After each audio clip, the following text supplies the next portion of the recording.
ఇచ్చేసిన పత్రికా విలేకరులకి మరియు మా పార్టీ నాయకులకు, కార్యకర్తలకి, ముఖ్యంగా మహిళలకి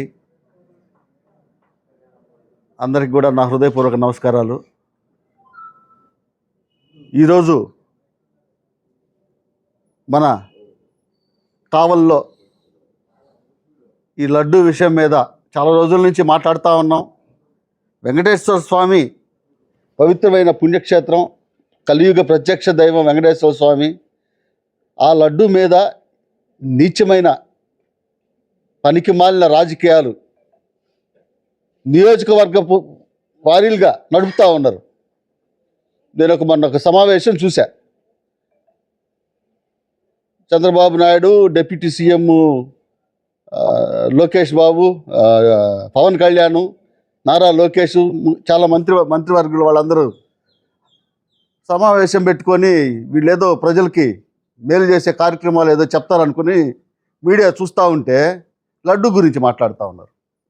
సుప్రీంకోర్టు నిర్ణయం వచ్చిన తర్వాత కూడా దేశంలో అత్యున్నత న్యాయస్థానం, దేశంలో అత్యున్నత దర్యాప్తు సంస్థ సిబిఐ వాళ్ళు ఇచ్చిన తర్వాత కూడా మాట్లాడడం అనేది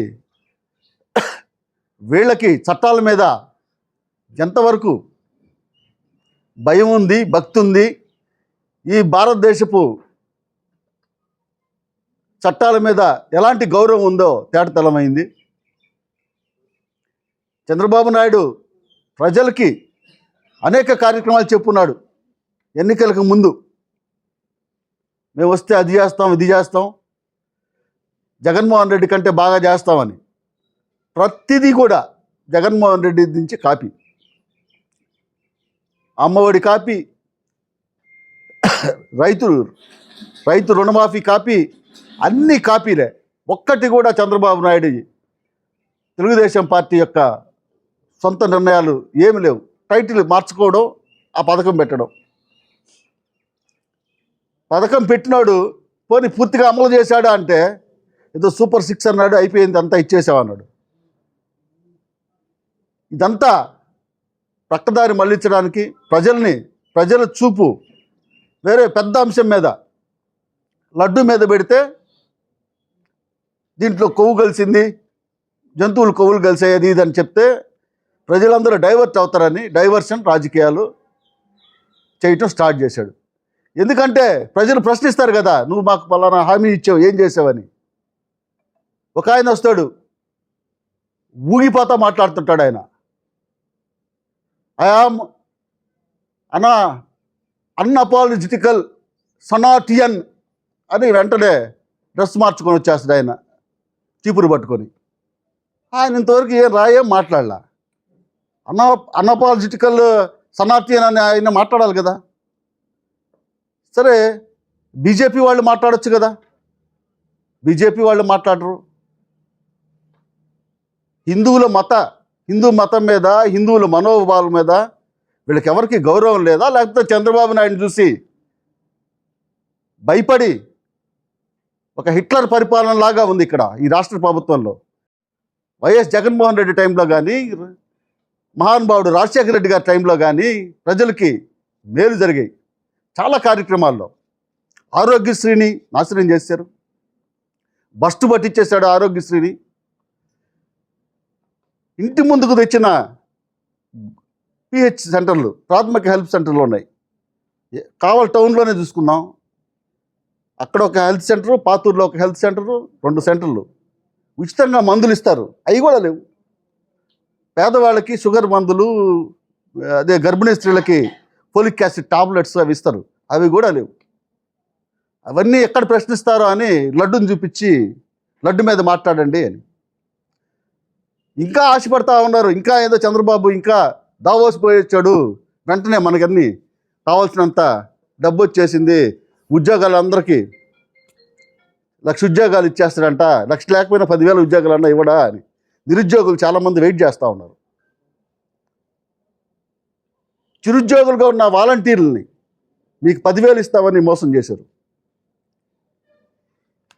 ఈ రాష్ట్రంలో ఏం జరుగుతుందో ప్రజల్ని డైవర్ట్ చేయడానికి ఏ ఒక్కరికి వీళ్ళు చేసే కార్యక్రమాలు తెలియకుండా మేనేజ్ చేస్తూ, ఎవరైనా ప్రశ్నిస్తే వాడి మీద తప్పుడు కేసులు పెడుతూ, లేకపోతే వాళ్ళ ఇంటి మీదకి రౌడీ గుంపుల్ని పంపించి దాడి చేయటం, ఇదొక ఫ్యాషన్ లాగా, తెలుగుదేశం పార్టీ విధానంలాగా పబ్లిక్కి చూపిస్తూ ఉన్నారు. ఎవరైనా మాట్లాడితే ఏమో వీళ్ళు తెలుగుదేశం వాళ్ళు రౌడీలు వచ్చి కొడతారేమో అని చాలామంది, మేమైతే కూడా అట్టగా భయపడతా ఉన్నాం. వీళ్ళు ఎక్కడ ఇళ్ల మీదకి వచ్చి దాడి చేస్తారో మాట్లాడితే అని, పోలీస్ కేసులు పెడతారో ఏమో అని అంత భయం సృష్టిస్తూ ఉన్నాడు. ఇక్కడ మాకు కావాలో అయితే వైఎస్ఆర్ పార్టీ వాళ్ళని ఈ రాష్ట్రం నుంచే తరిమేస్తానని ఒక ఆయన, ఈయన దగదర్తి వాళ్ళనే తెరవేశారు. ఈయన ఎప్పుడు వైఎస్ఆర్ పార్టీ వాళ్ళు తరివేయటానికి కావాలి ఎమ్మెల్యే రాష్ట్రం నుంచే తరివేస్తారంట వైఎస్ఆర్ పార్టీ వాళ్ళని. నేను మీడియాలో చూసా, దేంట్లోనూ ఏం మాట్లాడుతున్నారు? ప్రజలకి మీరు ఏం మేలు చేస్తారు? ప్రజల సంక్షేమ కార్యక్రమాలు ఏంది? పసిపిల్లకాయలకి అన్నం పెడుతున్నారా? సరిగ్గా హాస్టల్లో మంచి అన్నం పెడుతున్నారా? ఇంకా అన్ని గుడుల్లో, సింహాచలం గుడిలో చచ్చిపోయారు చాలామంది, తిరుమలలో చచ్చిపోయారు. ఈరోజు ఇంకా సాయంత్రానికి కానీ బ్రేకింగ్ న్యూస్ ఉండదు. శ్రీశైలంలో స్వాముల్ని చిత్తగా బాతున్నారు లాఠీలు తీసుకొని పోలీసు వాళ్ళు. ఆ సనాథియన్, అన్అపాలజెటికల్ సనాథియన్ డిప్యూటీ సీఎం పవన్ కళ్యాణ్, మాట్లాడండి మీరు, ఏదో ఒకటి మాట్లాడండి. మరీ చంద్రబాబు నాయుడు కూర్చోవడం, నిల్చోవడం, సిట్టు స్టాండు, అది తప్ప ఒక్క మాట మాట్లాడలేను. నీకెందుకు డిప్యూటీ సీఎం? అన్ని శాఖలు చూస్తూ ఉంటాడు ఆయన, నారా లోకేష్ బాబు. అన్ని శాఖలు ఆయనవే, ఆయన ఏం మాట్లాడు. ఈరోజు ప్రజల మాన ప్రాణాలకి, పసిబిడ్డల ఫుడ్ దగ్గర నుంచి, హాస్టల్ దగ్గర నుంచి ప్రతిదీ అన్నీ కల్తీ చేస్తూ పవిత్రమైన హిందువుల లడ్డు గురించి ఎక్స్పోజ్ చేస్తూ చూపిస్తూ ఉన్నారు. ఇవన్నీ బయటపడకుండా వైఎస్ జగన్మోహన్ రెడ్డి టైంలో కానీ, మహానుభావుడు రాజశేఖర రెడ్డి గారి టైంలో కానీ ప్రజలకి మేలు జరిగాయి చాలా కార్యక్రమాల్లో. ఆరోగ్యశ్రీని నాశనం చేశారు, బస్టు పట్టించేశాడు ఆరోగ్యశ్రీని. ఇంటి ముందుకు తెచ్చిన పిహెచ్ సెంటర్లు, ప్రాథమిక హెల్త్ సెంటర్లు ఉన్నాయి. కావాలి టౌన్లోనే చూసుకుందాం, అక్కడ ఒక హెల్త్ సెంటరు, పాతూరులో ఒక హెల్త్ సెంటరు, 2 సెంటర్లు ఉచితంగా మందులు ఇస్తారు. అవి కూడా లేవు. పేదవాళ్ళకి షుగర్ మందులు, అదే గర్భిణీ స్త్రీలకి ఫోలిక్ యాసిడ్ టాబ్లెట్స్ అవి ఇస్తారు, అవి కూడా లేవు. అవన్నీ ఎక్కడ ప్రశ్నిస్తారో అని లడ్డుని చూపించి లడ్డు మీద మాట్లాడండి అని ఇంకా ఆశపడతా ఉన్నారు. ఇంకా ఏదో చంద్రబాబు ఇంకా దావోస్ పోయొచ్చాడు, వెంటనే మనకన్నీ కావాల్సినంత డబ్బు వచ్చేసింది, ఉద్యోగాలు అందరికీ 1,00,000 ఉద్యోగాలు ఇచ్చేస్తాడంట, 1,00,000 లేకపోయినా 10,000 ఉద్యోగాలు అన్నా ఇవ్వడా అని నిరుద్యోగులు చాలామంది వెయిట్ చేస్తూ ఉన్నారు. చిరుద్యోగులుగా ఉన్న వాలంటీర్లని మీకు 10,000 ఇస్తామని మోసం చేశారు. ఈ రాష్ట్రంలో ఏం జరుగుతుందో ప్రజల్ని డైవర్ట్ చేయడానికి ఏ ఒక్కరికి వీళ్ళు చేసే కార్యక్రమాలు తెలియకుండా మేనేజ్ చేస్తూ, ఎవరైనా ప్రశ్నిస్తే వాడి మీద తప్పుడు కేసులు పెడుతూ, లేకపోతే వాళ్ళ ఇంటి మీదకి రౌడీ గుంపుల్ని పంపించి దాడి చేయటం, ఇదొక ఫ్యాషన్ లాగా, తెలుగుదేశం పార్టీ విధానంలాగా పబ్లిక్కి చూపిస్తూ ఉన్నారు. ఎవరైనా మాట్లాడితే ఏమో వీళ్ళు తెలుగుదేశం వాళ్ళు రౌడీలు వచ్చి కొడతారేమో అని చాలామంది, మేమైతే కూడా అట్టగా భయపడతా ఉన్నాం. వీళ్ళు ఎక్కడ ఇళ్ల మీదకి వచ్చి దాడి చేస్తారో మాట్లాడితే అని, పోలీస్ కేసులు పెడతారో ఏమో అని అంత భయం సృష్టిస్తూ ఉన్నాడు. ఇక్కడ మాకు కావాలో అయితే వైఎస్ఆర్ పార్టీ వాళ్ళని ఈ రాష్ట్రం నుంచే తరిమేస్తానని ఒక ఆయన, ఈయన దగదర్తి వాళ్ళనే తెరవేశారు. ఈయన ఎప్పుడు వైఎస్ఆర్ పార్టీ వాళ్ళు తరివేయటానికి కావాలి ఎమ్మెల్యే రాష్ట్రం నుంచే తరివేస్తారంట వైఎస్ఆర్ పార్టీ వాళ్ళని. నేను మీడియాలో చూసా, దేంట్లోనూ ఏం మాట్లాడుతున్నారు? ప్రజలకి మీరు ఏం మేలు చేస్తారు? ప్రజల సంక్షేమ కార్యక్రమాలు ఏంది? పసిపిల్లకాయలకి అన్నం పెడుతున్నారా? సరిగ్గా హాస్టల్లో మంచి అన్నం పెడుతున్నారా? ఇంకా అన్ని గుడుల్లో, సింహాచలం గుడిలో చచ్చిపోయారు చాలామంది, తిరుమలలో చచ్చిపోయారు. ఈరోజు ఇంకా సాయంత్రానికి కానీ బ్రేకింగ్ న్యూస్ ఉండదు. శ్రీశైలంలో స్వాముల్ని చిత్తగా బాతున్నారు లాఠీలు తీసుకొని పోలీసు వాళ్ళు. ఆ సనాతియన్, అన్అపాలజెటికల్ సనాతియన్ డిప్యూటీ సీఎం పవన్ కళ్యాణ్ మాట్లాడండి, మీరు ఏదో ఒకటి మాట్లాడండి. మరీ చంద్రబాబు నాయుడు కూర్చోంటే కూర్చోవడం, నిల్చో అంటే నిల్చోవడం, సిట్టు స్టాండు, అది తప్ప ఒక్క మాట మాట్లాడలేను. నీకెందుకు డిప్యూటీ సీఎం? అన్ని శాఖలు చూస్తూ ఉంటాడు ఆయన, నారా లోకేష్ బాబు. అన్ని శాఖలు ఆయనవే, ఆయన ఏం మాట్లాడు. ఈరోజు ప్రజల మాన ప్రాణాలకి, పసిబిడ్డల ఫుడ్ దగ్గర నుంచి, హాస్టల్ దగ్గర నుంచి ప్రతిదీ అన్నీ కల్తీ చేస్తూ పవిత్రమైన హిందువుల లడ్డు గురించి ఎక్స్పోజ్ చేస్తూ చూపిస్తూ ఉన్నారు, ఇవన్నీ బయటపడకుండా. చేసిన పత్రికా విలేకరులకి మరియు మా పార్టీ నాయకులకు, కార్యకర్తలకి, ముఖ్యంగా మహిళలకి అందరికి కూడా నా హృదయపూర్వక నమస్కారాలు. ఈరోజు మన కావల్లో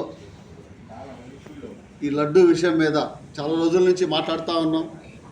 వెంకటేశ్వర స్వామి పవిత్రమైన పుణ్యక్షేత్రం, కలియుగ ప్రత్యక్ష దైవం వెంకటేశ్వర స్వామి. ఆ లడ్డు మీద నీచమైన పనికి మాలిన రాజకీయాలు నియోజకవర్గపు వారీలుగా నడుపుతూ ఉన్నారు. నేను మొన్న ఒక సమావేశం చూశా. చంద్రబాబు నాయుడు, డిప్యూటీ సీఎం లోకేష్ బాబు, పవన్ కళ్యాణ్, నారా లోకేష్, చాలా మంత్రివర్గులు వాళ్ళందరూ సమావేశం పెట్టుకొని వీళ్ళేదో ప్రజలకి మేలు చేసే కార్యక్రమాలు ఏదో చెప్తారనుకుని వీడియో చూస్తూ ఉంటే లడ్డు గురించి మాట్లాడుతూ ఉన్నారు. సుప్రీంకోర్టు నిర్ణయం వచ్చిన తర్వాత కూడా దేశంలో అత్యున్నత న్యాయస్థానం, దేశంలో అత్యున్నత దర్యాప్తు సంస్థ సిబిఐ వాళ్ళు ఇచ్చిన తర్వాత కూడా మాట్లాడడం అనేది వీళ్ళకి చట్టాల మీద ఎంతవరకు భయం ఉంది, భక్తి ఉంది, ఈ భారతదేశపు చట్టాల మీద ఎలాంటి గౌరవం ఉందో తేటతెల్లమైంది. చంద్రబాబు నాయుడు ప్రజలకి అనేక కార్యక్రమాలు చెప్పున్నాడు ఎన్నికలకు ముందు. మేము వస్తే అది చేస్తాం, ఇది చేస్తాం, జగన్మోహన్ రెడ్డి కంటే బాగా చేస్తామని. ప్రతిదీ కూడా జగన్మోహన్ రెడ్డి నుంచి కాపీ. అమ్మఒడి కాపీ, రైతు రుణమాఫీ కాపీ, అన్ని కాపీలే. ఒక్కటి కూడా సొంత నిర్ణయాలు ఏమి లేవు. టైటిల్ మార్చుకోవడం, ఆ పథకం పెట్టడం. పథకం పెట్టినాడు, పోనీ పూర్తిగా అమలు చేశాడు అంటే ఏదో సూపర్ 6 అన్నాడు, అయిపోయింది, అంతా ఇచ్చేసేవాళ్ళు. ఇదంతా పక్కదారి మళ్లించడానికి, ప్రజల చూపు వేరే పెద్ద అంశం మీద, లడ్డు మీద పెడితే దీంట్లో కొవ్వు కలిసింది, జంతువులు కొవ్వులు కలిసేది ఇది అని చెప్తే ప్రజలందరూ డైవర్ట్ అవుతారని డైవర్షన్ రాజకీయాలు చేయటం స్టార్ట్ చేశాడు. ఎందుకంటే ప్రజలు ప్రశ్నిస్తారు కదా, నువ్వు మాకు పలానా హామీ ఇచ్చావు, ఏం చేసావని. ఒక ఆయన వస్తాడు, ఊగిపోతా మాట్లాడుతుంటాడు ఆయన. ఐఆమ్ అన్అపాలజెటికల్ సనాటియన్ అని వెంటనే డ్రెస్ మార్చుకొని వచ్చేస్తాడు ఆయన, చీపురు పట్టుకొని. ఆయన ఇంతవరకు ఏం రాయేం మాట్లాడాల. అన్అపాలజెటికల్ సనాటియన్ అని ఆయన మాట్లాడాలి కదా. సరే, బీజేపీ వాళ్ళు మాట్లాడొచ్చు కదా, బీజేపీ వాళ్ళు మాట్లాడరు. హిందూ మతం మీద, హిందువుల మనోభావాల మీద వీళ్ళకి ఎవరికి గౌరవం లేదా? లేకపోతే చంద్రబాబు నాయుడు చూసి భయపడి ఒక హిట్లర్ పరిపాలన లాగా ఉంది ఇక్కడ ఈ రాష్ట్ర ప్రభుత్వంలో. ఏ పేద ప్రజలకు కూడా మేలు జరగట్ల. గతంలో వైఎస్ జగన్మోహన్ రెడ్డి టైంలో కానీ, మహానుభావుడు రాజశేఖర రెడ్డి గారి టైంలో కానీ ప్రజలకి మేలు జరిగాయి చాలా కార్యక్రమాల్లో. ఆరోగ్యశ్రీని నాశనం చేశారు, బస్టు పట్టించేశాడు ఆరోగ్యశ్రీని. ఇంటి ముందుకు తెచ్చిన పిహెచ్ సెంటర్లు, ప్రాథమిక హెల్త్ సెంటర్లు ఉన్నాయి. కావాలి టౌన్లోనే చూసుకుందాం, అక్కడ ఒక హెల్త్ సెంటర్, పాతూరులో ఒక హెల్త్ సెంటరు, 2 సెంటర్లు ఉచితంగా మందులు ఇస్తారు. అవి కూడా లేవు. పేదవాళ్ళకి షుగర్ మందులు, అదే గర్భిణీ స్త్రీలకి ఫోలిక్ యాసిడ్ టాబ్లెట్స్ అవి ఇస్తారు, అవి కూడా లేవు. అవన్నీ ఎక్కడ ప్రశ్నిస్తారో అని లడ్డుని చూపించి లడ్డు మీద మాట్లాడండి ఇచ్చాడు. వెంటనే మనకన్నీ కావాల్సినంత డబ్బు వచ్చేసింది, ఉద్యోగాలు అందరికీ 1,00,000 ఉద్యోగాలు ఇచ్చేస్తారంట, 1,00,000 లేకపోయినా 10,000 ఉద్యోగాలు అన్నా ఇవ్వడా. నిరుద్యోగులు చాలామంది వెయిట్ చేస్తూ ఉన్నారు. చిరుద్యోగులుగా ఉన్న వాలంటీర్లని మీకు 10,000 ఇస్తామని మోసం చేశారు. ఈ రాష్ట్రంలో ఏం జరుగుతుందో ప్రజల్ని డైవర్ట్ చేయడానికి, ఏ ఒక్కరికి వీళ్ళు చేసే కార్యక్రమాలు తెలియకుండా మేనేజ్ చేస్తూ, ఎవరైనా ప్రశ్నిస్తే వాడి మీద తప్పుడు కేసులు పెడుతూ, లేకపోతే వాళ్ళ ఇంటి మీదకి రౌడీ గుంపుల్ని పంపించి దాడి చేయటం, ఇదొక ఫ్యాషన్ లాగా, తెలుగుదేశం పార్టీ విధానంలాగా పబ్లిక్కి చూపిస్తూ ఉన్నారు. ఎవరైనా మాట్లాడితే ఏమో వీళ్ళు తెలుగుదేశం వాళ్ళు రౌడీలు వచ్చి కొడతారేమో అని చాలామంది, మేమైతే కూడా అట్టగా భయపడతా ఉన్నాం. వీళ్ళు ఎక్కడ ఇళ్ళ మీదకి వచ్చి దాడి చేస్తారో మాట్లాడితే అని, పోలీస్ కేసులు పెడతారో ఏమో అని అంత భయం సృష్టిస్తూ ఉన్నాడు. ఇక్కడ మాకు కావాలా అయితే వైఎస్ఆర్ పార్టీ వాళ్ళని ఈ రాష్ట్రం నుంచే తరిమేస్తానని ఒక ఆయన, ఈయన దగదత్తిలోనే తరివేశారు. ఈయన ఎప్పుడు వైఎస్ఆర్ పార్టీలో వాళ్ళు తరివేయటానికి కావాలి ఎమ్మెల్యే రాష్ట్రం నుంచే తరివేస్తారంట వైఎస్ఆర్ పార్టీ వాళ్ళని. నేను మీడియాలో చూసాను. దేంట్లో ఏం మాట్లాడుతున్నారు? ప్రజలకు మీరు ఏం మేలు చేస్తారు? ప్రజల సంక్షేమ కార్యక్రమాలు ఏంది? పసిపిల్లకాయలకి అన్నం పెడుతున్నారా? సరిగ్గా హాస్టల్లో మంచి అన్నం పెడుతున్నారా? ఇంకా అన్ని గుడుల్లో, సింహాచలం గుడిలో చచ్చిపోయారు చాలామంది, తిరుమలలో చచ్చిపోయారు. ఈరోజు ఇంకా సాయంత్రానికి కానీ బ్రేకింగ్ న్యూస్ ఉండదు. శ్రీశైలంలో స్వాములు చిత్తగా బాతున్నారు లాఠీలు తీసుకొని పోలీసు వాళ్ళు. ఆ సనాథియన్, అన్అపాలజెటికల్ సనాథియన్ డిప్యూటీ సీఎం పవన్ కళ్యాణ్, మాట్లాడండి మీరు, ఏదో ఒకటి మాట్లాడండి. మరీ చంద్రబాబు నాయుడు కూర్చోవడం, నిల్చోవడం, సిట్టు స్టాండు, అది తప్ప ఒక్క మాట మాట్లాడలేను. నీకెందుకు డిప్యూటీ సీఎం? శాఖలు చూస్తూ ఉంటాడు ఆయన, నారా లోకేష్ బాబు. అన్ని శాఖలు ఆయనవే, ఆయన ఏం మాట్లాడు.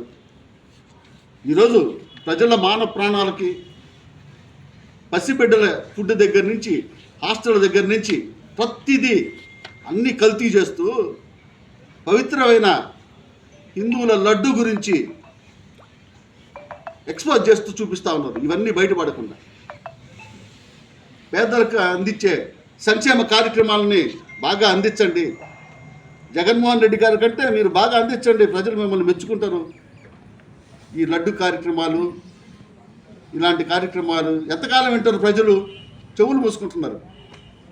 ప్రపంచవ్యాప్తంగా ఉన్న వెంకటేశ్వర స్వామి భక్తులందరూ కూడా మిమ్మల్ని చూసి నవ్వుకుంటున్నారు. కొంతమంది అయితే బహిరంగంగా తిడుతున్నారు. ఏందివని? ప్రజల మనోభావాలకు అనుగుణంగా పరిపాలించాలా? అభివృద్ధి కార్యక్రమాలంటే పేద ప్రజలందరూ బాగుండాలా? ప్రతి ఒక్క పేదవాడు కూడా 3 పూట్ల భోజనం చేయాలా? ప్రతి ఒక్క రైతు బాగుండాలా? ప్రతి ఒక్క అక్క చెల్లెమ్మ సంతోషంగా ఉండాలా? అప్పుడు మీ అభివృద్ధి చెందినట్టు. ఇది ఏందో ప్రతి ఒక్కరు ఏడుస్తూ ఉండదు. మీ అభివృద్ధి వలన ఏమో ₹1 రావట్లేదు, అంతకుముందు మాకు రూపాయి 10 రూపాయలు ఎట్లా గడిచిపోతూ ఉండేవి, కార్మికులు అయితే పనులు లేవంట. ఈ డైవర్షన్ పాలిటిక్స్ ఆపేసి ఇకనైనా మీరు దావోస్కు తిరిగి ప్రజాధనంతో 36 సార్లు ప్రజాధనంతో Davos flight, deputy CM Hyderabad నుంచి మళ్ళీ విజయవాడకి ఫ్లైట్ ప్రజాధనంతో దోపిడీ చేస్తూ పేద ప్రజలకు రావాల్సిన సంక్షేమ కార్యక్రమాలన్నీ ఆపేస్తూ అప్పుడప్పుడు మీడియాలో కనపడుతూ మాట్లాడుతూ ఏదో ఒక సెన్సేషనల్ న్యూస్ అయిపోద్ది లడ్డు. ఎవడైనా సరే వెంకటేశ్వర స్వామి లడ్డు గురించి అపవిత్రంగా కానీ అనాగరికంగా కానీ ఒక ముఖ్యమంత్రి హోదాలో మాట్లాడితే ఆ వెంకటేశ్వర స్వామి ఆగ్రహానికి తప్పక గురవుతారు. హిందువులు శాపానికి ఈ లడ్డు మీద రాజకీయం చేసిన ప్రతి ఒక్కరు కూడా హిందువుల యొక్క శాపాలకి గురవుతారనేసి తెలియజేస్తూ, దయచేసి ఈ లడ్డు గురించి మాట్లాడద్దు. ఇప్పటికే ప్రపంచవ్యాప్తంగా వెంకటేశ్వర స్వామి పరువు తీశారు. మీరు అందరూ ఆపండి పనికి మాలిన సంస్కృతిని అనేసి సవినయంగా